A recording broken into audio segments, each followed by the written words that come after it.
La jornada ahora la vamos a dividir en 3 ponencias, que aquí tenemos a los ponentes. Van a durar en torno a 20-25 minutos cada una y no se harán ahora una serie de preguntas. Las dejaremos para después de la jornada para que se puedan atender. Muy bien. Primero voy a dar paso a José Ramón Tejero Aguilera, que es responsable del área de normalización de centros de transformación y baja tensión de IDE, redes eléctricas inteligentes, y nos va a hablar sobre descarbonización en infraestructuras eléctricas y, en concreto, de cómo aborda Iberdrola el cumplimiento del nuevo reglamento de gases fluorados. Cuando quieras, José Ramón.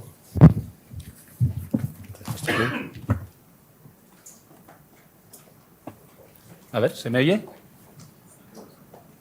No sé si por aquí o por aquí. Vale, bueno, pues buenos días a todos. Yo, efectivamente voy a tratar de explicar un poco, dar un pequeño antecedente del Reglamento Europeo de Gases Fluorados y, sobre todo, un poco, cómo lo estamos abordando el cumplimiento dentro de IDE, ¿no? La distribuidora de Iberdrola.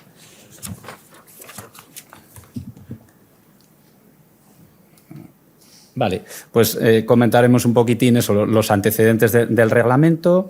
A continuación, pues hablaremos un poco de la situación que este reglamento ha generado pues, en todo el mercado de aparamenta eléctrica, cómo estamos procediendo un poco dentro de IDE para dar cumplimiento a lo que establece el reglamento y, por último, mencionaremos un poco los documentos de los que estamos haciendo uso para este cumplimiento. Bien, pues empezando un poco con la parte de antecedentes, pues como conocéis, los gases fluorados pues tienen un importante efecto invernadero y, como tal, llevan ya unos cuantos años siendo regulados por la Unión Europea. Ya por el año 2006 ya hubo un primer reglamento, en el año 2014 hubo una segunda versión del mismo. En lo referido expresamente al hexafluoruro de azufre, que es lo que más nos afecta por la aparamenta eléctrica, aún no se establecían limitaciones de uso ni prohibiciones, pero sí que ya se establecían algunas cuestiones pues, que recordaréis como necesidad de formación del personal que manejaba gases a fluoruro de azufre, necesidad de documentar y notificar muy bien todas las fugas y rellenados de gases que efectuábamos. Ahora, en el año 2024, en marzo, entra en vigor la nueva versión de este reglamento y en él, por primera vez ya, sí que se establecen limitaciones, y voy a hablar más de limitaciones que de prohibiciones, porque realmente lo que hace es decir cuándo lo podemos usar y cuándo no, para el gas hexafluoruro de azufre, lógicamente pues por su elevado efecto invernadero, ¿no? En concreto, marca limitaciones para la puesta en funcionamiento de la aparamenta eléctrica de alta tensión conteniendo hexafluoruro de azufre según su nivel de tensión.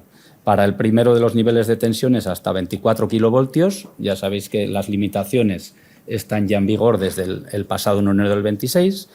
Para el nivel superior a 52 y hasta 145 hablaríamos del 2028. Para la superior a 24 y hasta 52 ya nos iríamos al 2030. Este reglamento, si bien, como digo, se publicó ya allá por marzo del 2024, pues bueno, todavía había una serie bastante amplia de cuestiones que no estaban del todo, pues que se prestaban a cómo se iban a interpretar una serie de cuestiones, ¿no?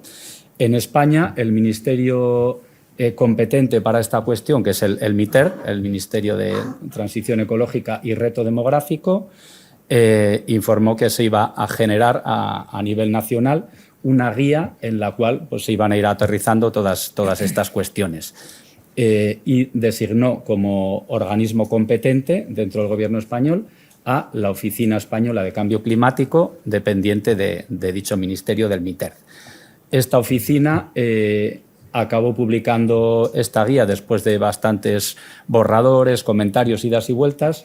Al final se acabó publicando pues ya ahí hacia finales del 2025. El 31 de octubre es cuando dispusimos ya de esta guía. Ahí he incluido los links, espero que funcionen a la izquierda el reglamento del 2024 europeo y ahí a la derecha la guía de implementación.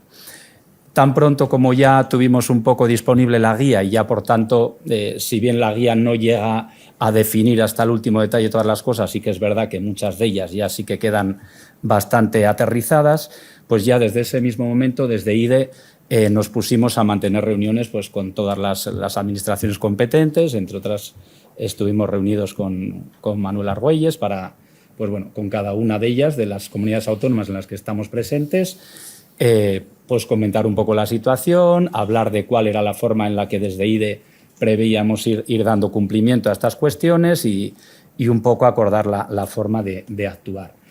Lo que vamos a comentar ahora pues es eso, es un poco la forma en la que desde IDE acordamos ir dando cumplimiento a estas cuestiones conjuntamente con la Administración.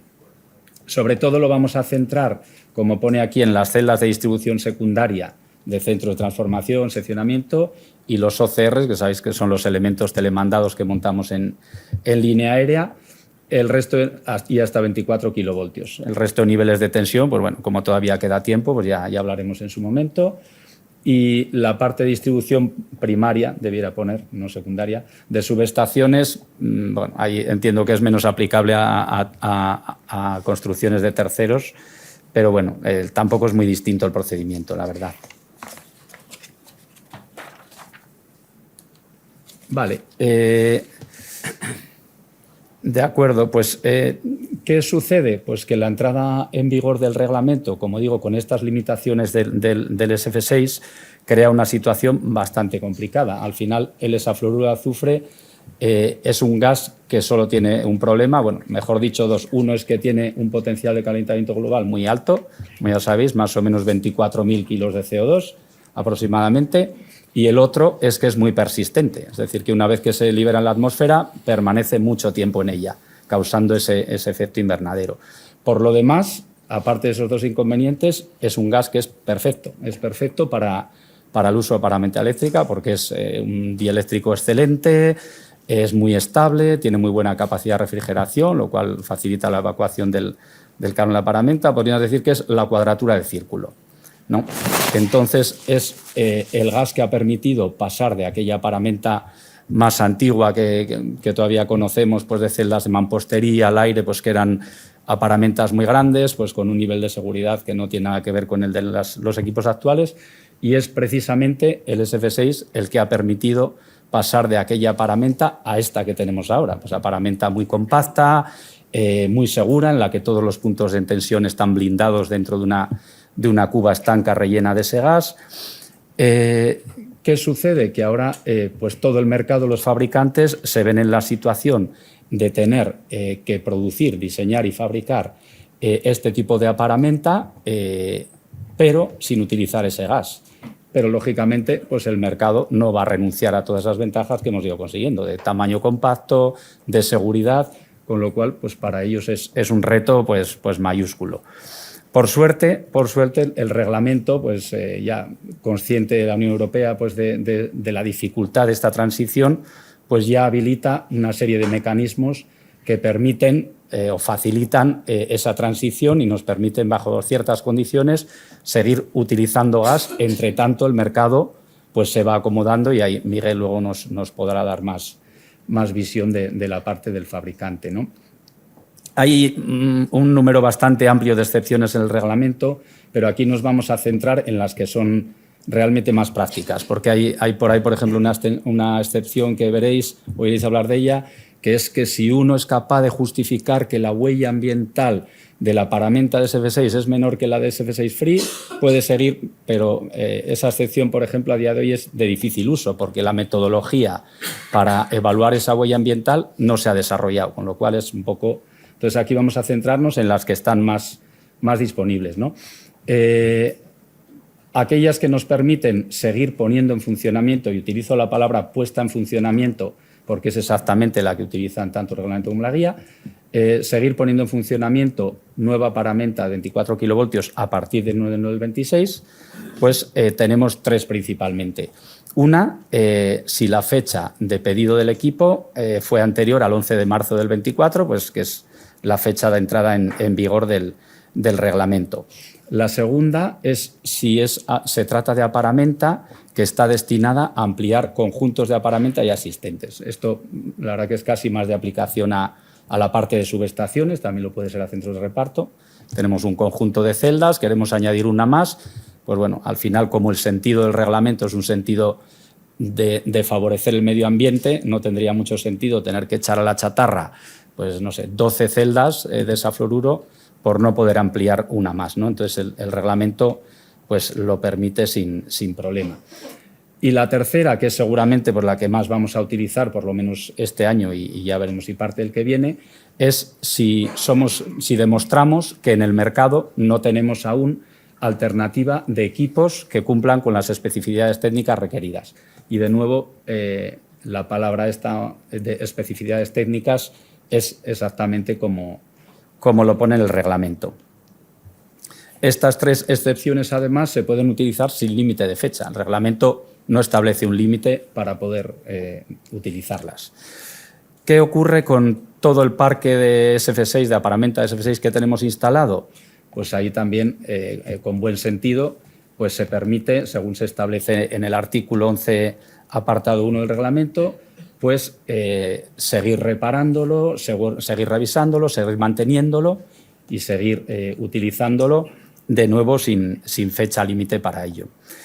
En cuanto al uso del gas, que en la parte de secundaria quizás es menos frecuente, pero sobre todo en subestaciones sí que a veces se procede a rellenados de gas, etcétera. En el apartado 22 del reglamento ya indica que se debe dar prioridad al uso de gas regenerado o reciclado. Es decir, procurar ir dejando de utilizar ya gas hexafluoruro nuevo. Y en todo caso, indica que a partir del 2035 ya quedaría prohibido el uso de gas nuevo, salvo justificación de que no haya otra alternativa. Bueno, casi todo, pues para casi todo hay alguna salida, ¿no?, en caso de necesidad. ¿Cuál es la situación de los fabricantes? Y aquí daré solo una pincelada desde nuestro punto de vista, porque ahí Miguel luego ampliará más. Pues bueno, como decíamos antes, a ellos les supone un reto pues, de primer orden, tener que desarrollar estos equipos sin poder utilizar el gas SF6, sobre todo pues, teniendo que mantener las mismas prestaciones, dimensiones similares, sobre todo en distribución secundaria. Ya sabéis que las envolventes donde ubicamos la paramenta pues tienen unos tamaños bastante ajustados. No podríamos ahora ir a una paramenta sensiblemente más amplia porque no nos cabría. En general, la mayoría de los fabricantes están yendo a tecnologías, aquí abajo veis ya algún ejemplo, que si las veis por fuera pues parecen celdas más o menos similares, ¿no? En el sentido de que son celdas con una cuba soldada y sellada de por vida. Realmente donde sí que está la diferencia, y no tiene nada que ver con las anteriores, es en el interior. Aquí la mayoría de los fabricantes están yendo a una tecnología basada en una mezcla de nitrógeno-oxígeno y en algunos casos, no todos, pues recurriendo a ampollas de vacío para la parte del corte. Con todo esto, tal como está el mercado, pues bueno, ahí ya habréis visto por ahí que hay fabricantes que ya llevan tiempo pues un poco publicitando, que disponen de equipos de este tipo, ¿no? Otros pues están en fase de pilotaje, desarrollo, pues hay diferentes fases y en todo caso sí que aún ninguno de ellos digamos que tiene disponible la celda según norma IDE, ¿no? En este caso, que es la parte que comentaremos ahora.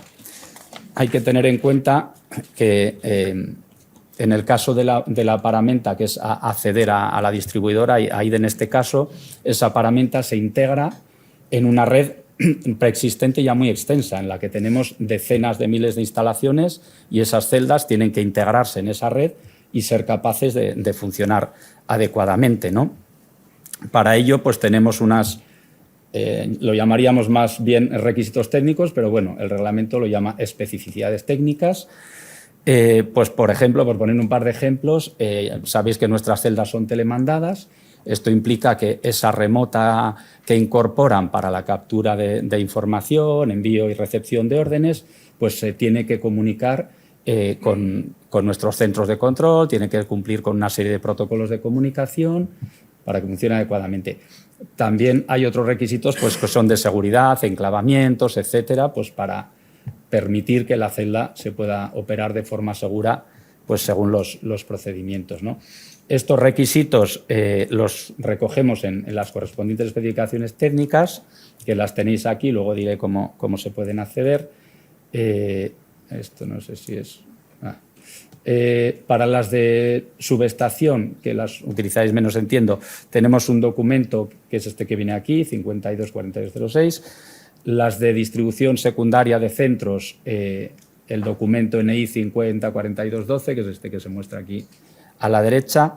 Y para la parte de los equipos en línea aérea, los OCRs, pues tenemos una para los equipos manuales y otra para los automatizados. ¿Cuál es la forma en la que aseguramos que un determinado equipo cumple con esos requisitos? Para eso tenemos lo que llamamos el proceso de homologación o de calificación, lo solemos llamar internamente, mediante el cual pues, el fabricante nos tiene que demostrar que cumple no solamente con los requisitos específicos de IDE, sino en general pues, con todas las cuestiones de seguridad, pues, ensayos dieléctricos, de calentamiento, pues todos los ensayos que piden las normas obligatorias y además pues los requisitos específicos, ¿no? Para ello pues, nos aportan una serie de documentación, acude un técnico a nuestra fábrica a probar el equipo, a probar que cumple con todas esas cuestiones, se hacen pruebas de telemando, etcétera. Hay que tener en cuenta que, claro, esta transición se está dando a nivel de toda la Unión Europea, con lo cual los fabricantes están ahora mismo en la situación de tener que coger su celda, el que ya dispone de ella, esa celda de catálogo estándar, y ir realizando las adaptaciones que le pide IDE, Enel, Endesa, EDF de Francia, porque es, como digo, a nivel de toda la Unión Europea. Con lo cual nos tiene a todos, digamos, un poco a la cola para prepararnos esas particularidades, para atendernos en los procesos de homologación, con lo cual la situación es que a día de hoy aún ningún fabricante está homologado. Y bueno, la situación la verdad que es parecida, a nivel nacional, incluso a nivel europeo, el resto de compañías pues estamos todas parecidos. Si acudís, si veis a día de hoy la NI que he dicho de Aparamenta y su anexo de calificación, que es el documento en el que listamos los fabricantes que tenemos homologados, pues veréis que está en blanco y tiene una nota debajo, para que no parezca que es un error, que dice que a día de hoy no se dispone de equipos homologados para esta especificación técnica, ¿no? Y esto, la verdad que prevemos que vaya a ser así, seguro, vamos, casi con seguridad, todo el 2026. Y bueno, seguramente el 2027 pues, sea un año de transición en el que vayamos incluyendo ya algunos equipos, algunas de las referencias. Y bueno, también hay que ver un poco la rampa de capacidad de producción que tengan los fabricantes, ya que no solamente es diseñar la celda y homologarla, sino que fabricar estas celdas al fabricante le supone montar, y por eso Miguel lo conoce bien, montar una línea de fabricación nueva totalmente. Entonces, también las capacidades, los volúmenes que incluso los fabricantes que tienen equipos son capaces de entregar a día de hoy, pues son todavía limitados. Entonces, nuestra idea es ir incluyendo fabricantes en el listado de homologados según nos vayan demostrando validez técnica y también nos vayan garantizando volumen de entrega. Es decir, no tiene sentido meter a un fabricante en el anexo y que todos vosotros le empecéis a cursar pedidos y diga que no puede atenderlos porque aún su línea de fabricación no está preparada. Ese es uno de los motivos de que esto se va a demorar todavía un tiempo. Con todo esto, vamos a comentar un poco ahora la forma en la que bueno, estamos procediendo un poco dentro de IDE. Sobre todo en la parte de Aparamenta adquirida por vosotros, por los terceros para proyectos, para luego cedernos a nosotros. Aquí, al final, lo que hacemos es uso pues, de las excepciones que hemos comentado, ¿no? Si es Aparamenta adquirida antes del 11 de marzo del 24, hay que rellenar un formulario, dice en el gestor documental. Imagino la mayoría de vosotros utilizaréis el sistema nuestro de expedientes, el SIR, pues aquí ya me parece que desde mediados, finales de enero, se incluyó ya un nuevo documento dentro de todos los documentos que hay que incluir en el sistema. Se incluyó un documento nuevo no solo para los proyectos de nueva creación, sino también para los que ya estaban en curso. Os habrá aparecido un documento nuevo que accedéis a él y os descargáis el formulario que luego veremos, que no es un formulario tampoco, digamos, de IDES, sino que es el formulario que establece la Oficina Española de Cambio Climático en su guía, la forma en la que define que hay que documentar la excepción. Entonces, os descarga ese formulario, en él hay una serie de excepciones, desde la A a la D. En este caso, hay que marcar la casilla A, que es la correspondiente, ya lo dice en el propio documento, indica las 4 opciones y qué es cada una, la correspondiente a paramenta adquirida antes del 11 de marzo. Y también el documento permite, digamos, generarlo para un proyecto concreto, que será lo habitual, entiendo, en vuestro caso, o para un conjunto de proyectos y, por ejemplo, se ha hecho un contrato para toda una serie de proyectos. Esta documentación, pues el reglamento y la guía lo que dicen es que tiene que estar a disposición durante 5 años de la administración competente si la quiere solicitar. En el caso de los terceros, pues lo que se solicita, como digo, es que se suba al sistema de forma que nosotros lo podamos tener disponible para, si la administración nos lo pide, aportárselo. Aquí sería conveniente, además de subir el formulario, incluso subir copia del pedido como justificación de que realmente, efectivamente, se pidió antes de esa fecha, ¿no? Si es ampliación de un conjunto ya existente, que en vuestro caso supongo que será menos frecuente, sería cumplimentar el mismo documento, pero en este caso hay que marcar la casilla B, que es la que corresponde a esta excepción. El tercer bloque, que será el que más vamos a utilizar, que es en el que argumentamos que seguimos montando SF6 por no disponer de alternativas en SF6 Free. En este caso deberemos marcar la casilla D, perdonad que pone ahí B, pero es la D. A paramenta proveniente de desmontaje, el reglamento permite seguir utilizándola, desmontar una paramenta con SF6 en cualquier lugar de la UE y montarlo en otro, y no hay que hacer ninguna justificación porque no lo considera una nueva puesta en funcionamiento. Este caso entiendo que con vosotros será también poco frecuente. En el caso de instalaciones antiguas que nos puedan ceder los terceros, que nos pasa en ocasiones, pues que un centro que fue de cliente por algún motivo concreto, pues acaba cediendo ahora la distribuidora, pues no sé, 20 años después. En este caso, pues bueno, como se dispondrá de la APM obtenida por el tercero en su día, pues bueno, ahí ya se puede acreditar que estamos hablando de una puesta en funcionamiento muy anterior a 2026 y que no es de aplicación el reglamento, ¿no? Y además, en la Comunidad Valenciana, además, sabréis que se ha creado un documento de declaración responsable, un poco en la línea de lo que decía antes Manuel, y también, pues, además de este documento que indica la guía del Ministerio, pues también habrá que rellenar, lógicamente, el de la Generalitat Valenciana. Aquí hay algunas comunidades autónomas que aún no han generado ningún documento propio. Hay alguna, como por ejemplo La Rioja, que lo que ha hecho es, en su formato de solicitud de APM, ha incluido un tick que tienes que marcar si utilizas a paramenta con SF6. En el propio documento hay un poco variedad. Aquí se ha generado un formato de declaración responsable. La forma de acceder a los documentos, pues bueno, si ponéis en cualquier buscador ID Documentate, os lleva a aquella pantalla de arriba a la izquierda, y ahí si pulsáis sobre Documentate os sale la barra de búsqueda, ponéis el código, por ejemplo la 504212 que hemos dicho, y podéis descargaros tanto el documento como el anexo de calificación que hemos dicho, que estaría aquí. Aquí nuestra idea es mantener un histórico, digamos. Es decir, ahora tenemos esta primera versión. Si en algún momento de este año, primeros del que viene, generamos otro ya con algunos equipos, mantendremos esta como versión anterior y pondremos, oye, esta versión estuvo vigente desde el 24 hasta tal fecha del 26. Esta está vigente desde hoy, de forma que vosotros, si tenéis un proyecto, podáis ir a ver en la fecha en la que comprasteis aquella celda qué anexo era el que estaba vigente, si había equipo libre de SF6 o no lo había.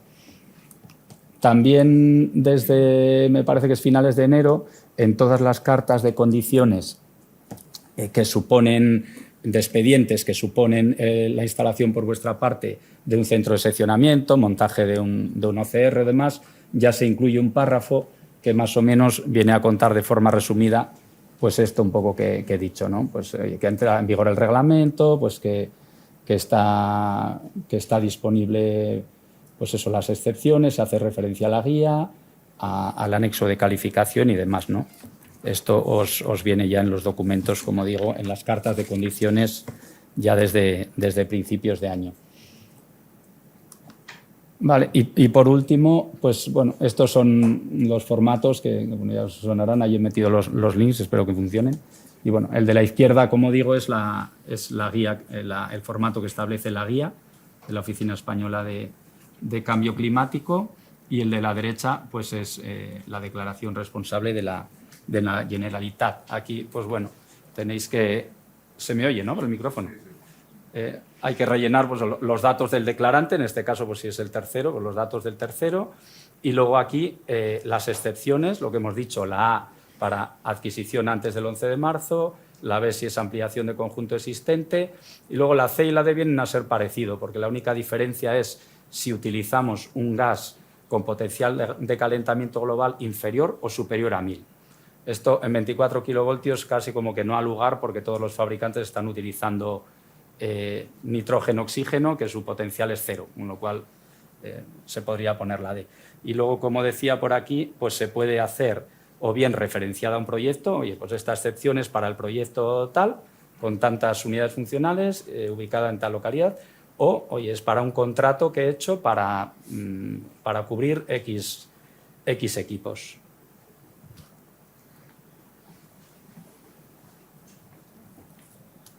Vale, y esto sería todo por mi parte. Pues nada más, gracias por la atención y le dejo el testigo a Miguel.